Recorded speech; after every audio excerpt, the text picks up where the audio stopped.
This is the web transmission service of the Royal Canadian Military Institute. On April the 6th, the RCMI and the Toronto Police Military Veterans Association jointly hosted our annual Vimy Dinner, commemorating the Battle of Vimy Ridge in April 1917. Our guest speaker was Timothy Stewart, historian and curator for the Toronto Scottish Regiment.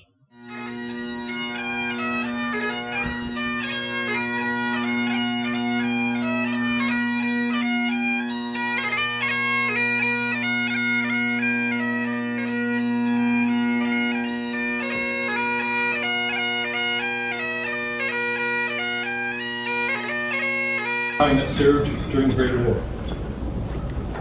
with a focus on the Battle of Vimy Ridge, on this, the 107th anniversary of the battle. Today we know this unit as the Toronto Scottish Regiment. However, back in 1915 it was called the 75th Mississauga Battalion. And prior to that, the 9th Mississauga Horse, a pre-war mounted rifle militia regiment. It was the 9th Horse that had recruited the active service personnel for the 75th Battalion in the Great War. The 75th Battalion, part of the 11th Brigade, 4th Canadian Division, arrived at Vimy in December of 1916, after leaving the Somme. The cold and wet French winter of 1916-17 provided untold misery for troops alternating between the front line, support, and reserve trenches. As ridges go, Vimy was plain and ordinary, in the shape of a whaleback. It ran for 12 kilometers from northwest to southeast, across the western edge of the Douai Plain, between two rivers, the Sucette to the north and the Scarpe to the south. At 110 meters above sea level, it was the most prominent feature, with its two conspicuous points known as Hill 135 and Hill 145, astride the Arras-Lens Road. The Canadians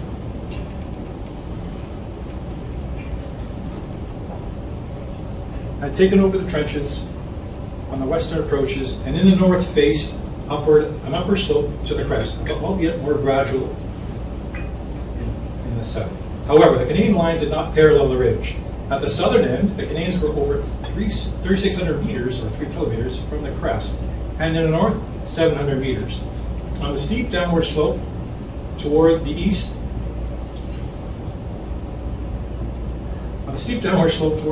to the east of the thick wooded area, which opened to the Douai Plain below. In the distance, the town of Lens and its coal fields. The Germans had occupied Vimy Ridge, tactically the most important on the Western Front since October of 1914, and it became the cornerstone of their defensive strategy in northern France.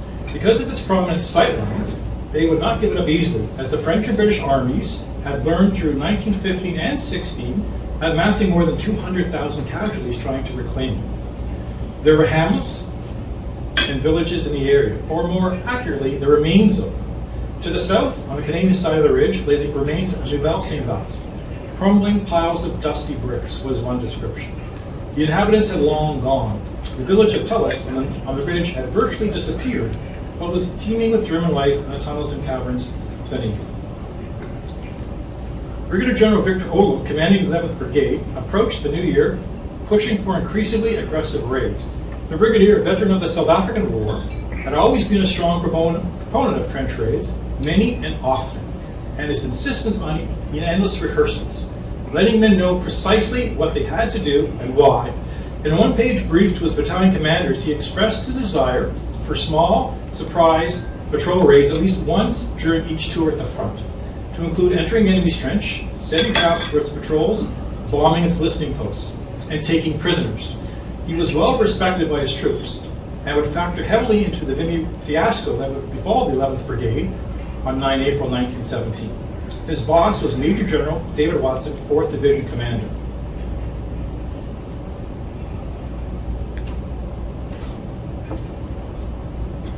The Canadians took part in numerous raids on the Vimy front. The largest and boldest raid was by elements of two brigades, 11th and 12th, of the 4th Division on the night of February 28, March 1, 1917. It was a reconnaissance raid to gather intelligence, destroy German strongpoints, and take prisoners, all under the cover of the White Star. a combination of phosgene and chlorine gas, with a second release of a chlorine gas to allow, or I should say to follow. To keep the surprise element, the attackers were to get only a cursory artillery bombardment of the German defenses in advance, sufficient, it was hoped, at destroying the enemy's wire. The 75th Raiders, nearly 500 all ranks, were divided into 7 assault parties, corresponding to 7 gaps in the wire, and spread out along 600 meters of front line. After breaching the enemy's forward trenches, the 75th was to push nearly 700 meters to the final objective, just shy of the crest of Hill 145, where the Canadian Monument stands today. From there, 2 advanced fighting patrols were to move forward. Major Miles Langstaff, officer commanding trench rage of the 75th, led his assault party into the enemy's front line, where they faced terrific small arms fire and bombing. Langstaff was struck down on the enemy's parapet. Miles Langstaff, a graduate of the University of Toronto and a partner in a Toronto law firm, was an original 9th Mississauga Horse officer. He was 33. The 75th assault parties continued to press only to meet stubborn resistance. The men began to withdraw in disorder.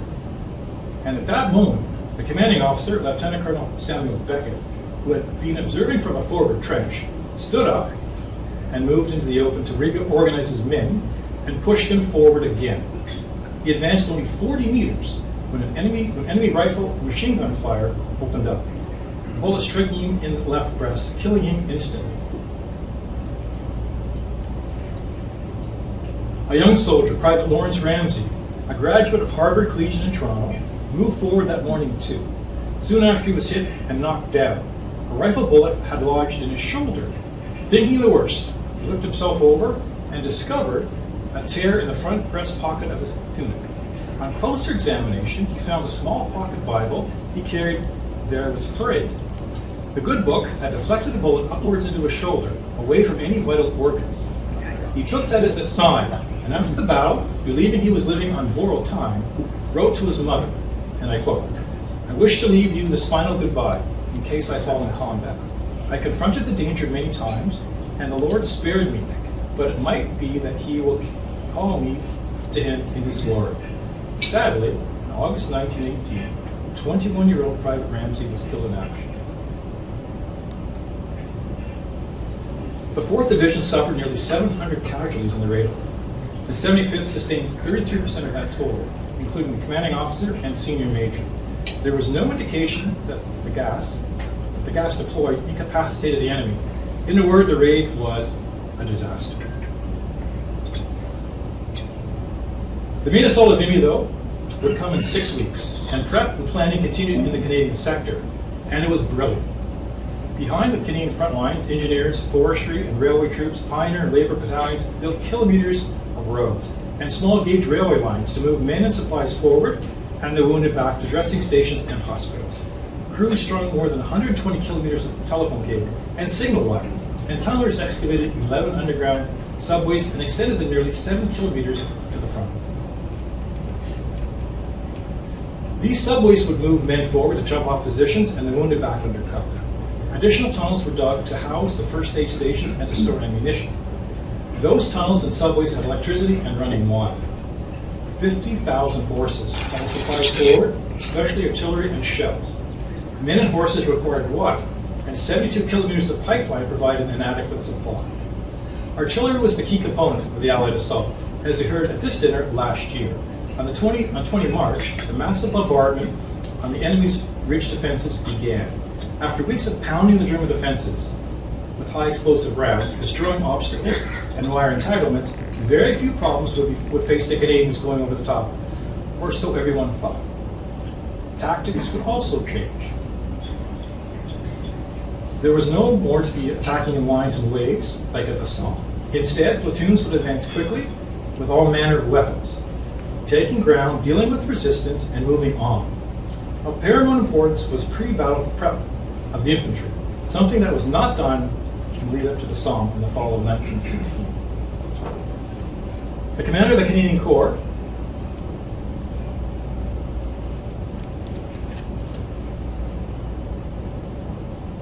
British Lieutenant General Sir Julian Byng, insisted on detailed rehearsals for everyone active in the Vimy assault. Byng wanted everyone to know his role. His staff used aerial photographs to plan a mock battlefield with trenches behind Canadian lines. Thousands of maps were circulated among the assaulting battalions, detailing the ground features. Intensive preparation, training, and a sense of inclusiveness increased morale and confidence. There were still problems, however. How to impede or hamper the enemy's artillery before the Great Assault. Lieutenant Colonel Andrew McNaughton, a Canadian counter-battery staff officer, perfected a method using airplanes, balloon observers, sound ranging, and flash spotting. The idea was to destroy the enemy's big guns before they could shatter the Canadian frontline trenches and the forward-moving assault troops. And by 0 hour on 9 April, over 80% of the German heavy guns had been neutralized. The 4th Division on the left flank of the Canadian Corps had as its objective, again, Hill 145, its crest and its eastern slopes. Unlike the gas raid of March 1, they were to take and hold the ground. Hill 145 had the steepest slopes, the deepest enemy dugouts, and their carefully camouflaged network of concrete gun emplacements. Its reverse slope had additional trenches and a tunnel system for sheltering German reserves. It was by far the most heavily defended feature on the entire front. Why would the toughest objective then fall to the Canadian Corps' weakest division, under strength due to manpower losses from the March gas raid, and green with reinforcements who lacked sufficient training? Some historians counter that the 4th Division battalions that spearheaded the main assault at Vimy on 9 April were not the same ones that suffered so heavily in March. However, many experienced soldiers were lost during the trench raid, including several senior officers and 2 commanding officers. All through the night, as the troops waited anxiously, mainly in underground tunnels and subways, the temperature continued to drop. At 0530, with just enough light to see, after final letters be written home, last cigarettes smoked, and final prayers said, the sky opened up with an awesome, deafening artillery barrage. Out they came and over they went. The Canadians advanced in the face of driving hail and snow. The standing barrage from the British and Canadian guns was to target each trench line in turn, and the creeping barrage was to consist of 18-pounders firing shrapnel rounds, not high explosive, as they left 2 wing craters, impeding forward movement.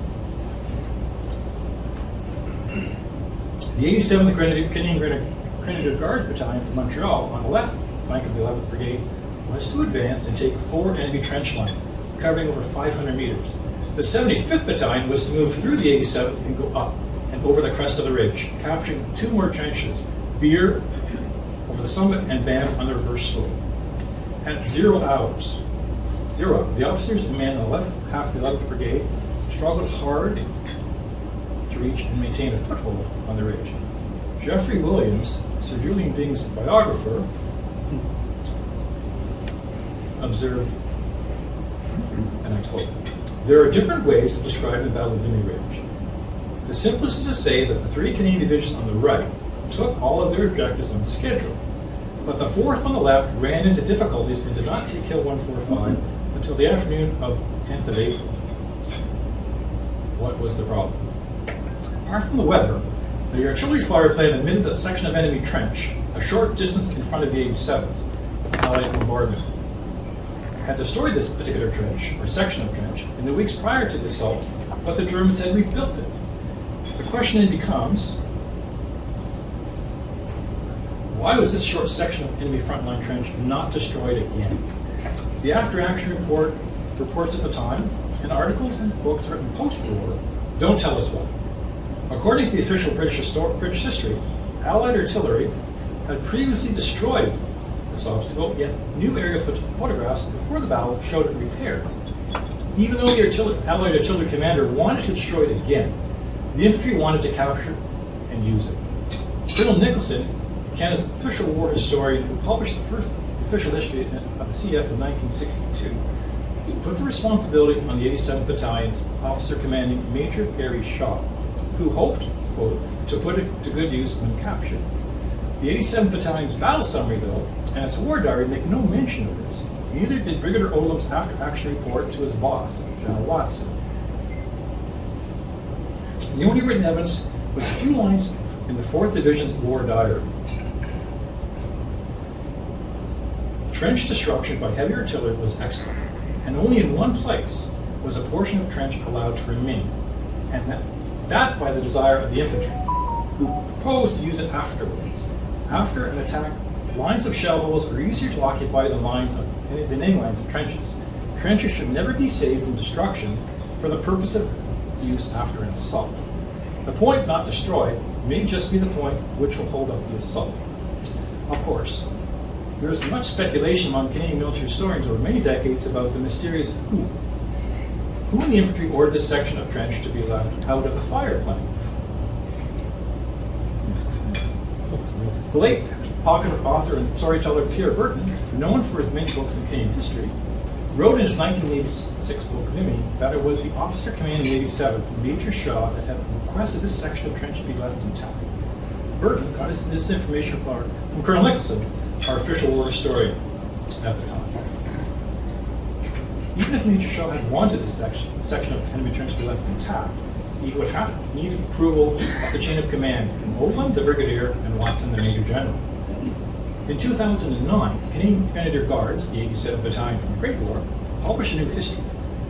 And in the chapter on Vimy, the author cites the latest research on this topic. His new research points out that this portion or section of enemy trench was abandoned. Thus, the brigade operational plan left this trench out of its artillery fire plan, thinking that this unoccupied trench would make a good command center when moving up the ridge. However, 2 days before the April 9th assault, aerial photos showed a section of trench had been reoccupied by the enemy, but accordingly it was still not added to the fire plan. The answer is to be found in the National Archives in Ottawa, in Brigadier Odlum's personal papers, which span some 20 file boxes. In 1937, Canada's official war historian, Colonel Archer Duguid, was working on our official Great War history. We, of course, could not complete our Great War history until the British had finished theirs. Duguid wanted to put several volumes together, and he had written several draft chapters. He only ever published 2 volumes, the first to 1915, the second a volume of maps. Standard practice then and now is to send draft chapters to senior officers for comments. Working in the archives in the summer of 1996 in Ottawa, I was thumbing through the old papers and ran across a file with the title Battle of Vimy Ridge. To my astonishment, in the section titled dealing with the 11th Brigade advance that morning, Odlum penned in the left margin, and you can see it on the screen.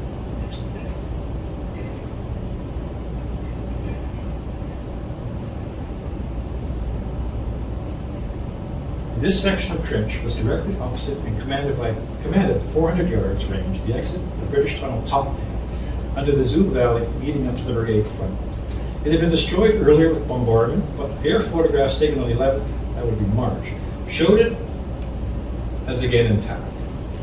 Requests were made for the heavy artillery to destroy this island position on the 8th April, but in compliance with the wish of Brigadier General Odlum, who hoped to make it as his headquarters during the advance, the bombardment was not carried out. It was Odlum who wanted the section of trench left intact. Clearly 20 years after the fact, it appeared he wanted the historical record to reflect the fact that it was his decision. He applied very strict standards to his officers and to his soldiers, and they likewise would have expected nothing less of him. It was his mistake. It had cost hundreds of lives, and he had an opportunity to set the record straight. He may also recall the message he gave to his battalion commanders in December of 1916 when they arrived at Vimy. Commanding officers must have the moral courage to require and secure from officers and men alike the maximum effort so as to produce the minimum of lost lives. When I met Pierre Burton at a book signing in 2003, I told him about the file. I said it was Brigadier Odlum who wanted that trench left intact. He looked at me, paused, long pause, and said, he was a fine soldier, Brigadier Odlum, and he was a fine soldier. But in this instance, he made a major miscalculation. This is the only written proof of Odlum's direct involvement, tucked away in an obscure file, yet today many Canadian military historians are unaware of it, or dismiss it as not being part of an official document, and therefore not sufficient proof. What did happen that morning? Immediately after the order to advance, at 0530, enemy machine gun fire from the center of that undestroyed section of trench stopped the 87th dead in its tracks. The 87th lost 60% of its effectiveness within moments. The 75th, following the 87th, was pinned down in front of its own trenches as they tried in vain to move forward to the 87th. Seemingly from nowhere, the Prussians of the 261st German Reserve Regiment appeared and held firm. From that section of trench, they bounced up, and with rifles and machine guns ablaze, the Canadian attack broke down in front of them. Like a sandbar in a surging sea, the Prussians held the Canadians at bay. The earlier advantage the men of the 87th and 75th had achieved from studying the terrain, identifying good ground features on maps, and rehearsing behind the lines proved useless at the start. Chaos ruled in that part of the 11th Brigade's front line. Troops who did manage to outflank those machine guns faced German soldiers emerging from tunnel and subway entrances all around them. Chaos and confusion ruled those frantic moments as the attackers struggled forward.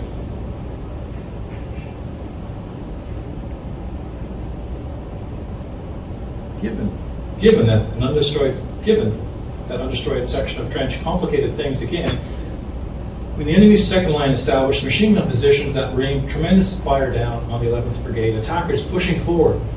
All morning, the 87th and 75th struggled to gain ground against repeated repulses. Given the situation not of their making, it was only through sheer determination and raw courage that there was any success within the ranks of the 87th and the 75th. At 1100 hours, the Germans mounted their first counter-attack, and by then only the 4th Division had not reached its final objectives up and over the ridge. It was only the next day when the 4th Division had taken all of its objectives. There were numerous acts of gallantry that morning among the ranks of the 75th, too many to mention here. Suffice to say, 5 officers were awarded the Military Cross, 24 soldiers the military medal for their bravery. The 75th lost 9 officers killed. The bodies of 2 were never found, and have their names engraved into the Vimy Memorial. The other 7 lie side by side in Canada Cemetery No. 2 on the ridge. 7 officers were wounded.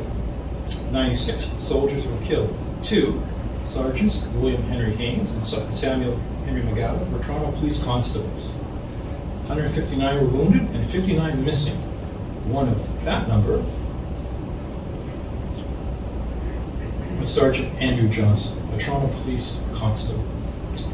Many of the missing would be presumed dead in time, and one became a prisoner of war. From December 1916, when the 75th first arrived at Vimy until the end of April 1917, the 75th suffered 643 casualties. Nearly half of that number were fatal. That's a staggering number. By the standards of the next World War, the near equivalent of an entire battalion. Of the 11,285 names carved into the Vimy Memorial to the missing, 251 are the names of officers and soldiers of the 75th. To wrap up in time to today, besides our shared history, one common uniform thread between the 9th Mississauga Horse, the 75th Mississauga Battalion, and the Toronto Scottish Regiment is the chained unicorn on all 3 cap badges. Praised for its pride and strength, the unicorn has been associated with Scotland for centuries and appeared on the Scottish Royal Coat of Arms, in fact there were 2, and from 1707 on the Coat of Arms for the United Kingdom. An unchained unicorn was a dangerous, uncontrollable beast. Thus, in heraldry, they are always chained. Just quickly, though, I would like to acknowledge Master Warrant Officer retired Drum Major Norman Mackenzie, who is here this evening. Drum Major Mackenzie served with the Toronto Scottish Regiment.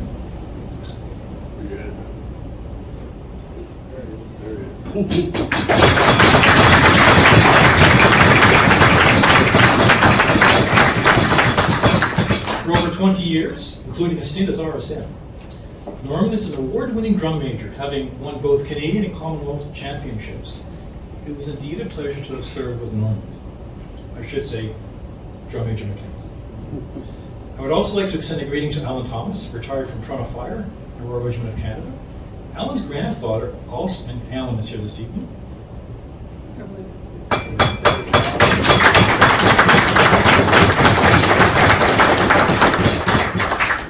Alan's grandfather was a pilot in the Royal Flying Corps in the Great War and went on to command the Toronto Scottish Regiment during the 1930s, retiring as a brigadier.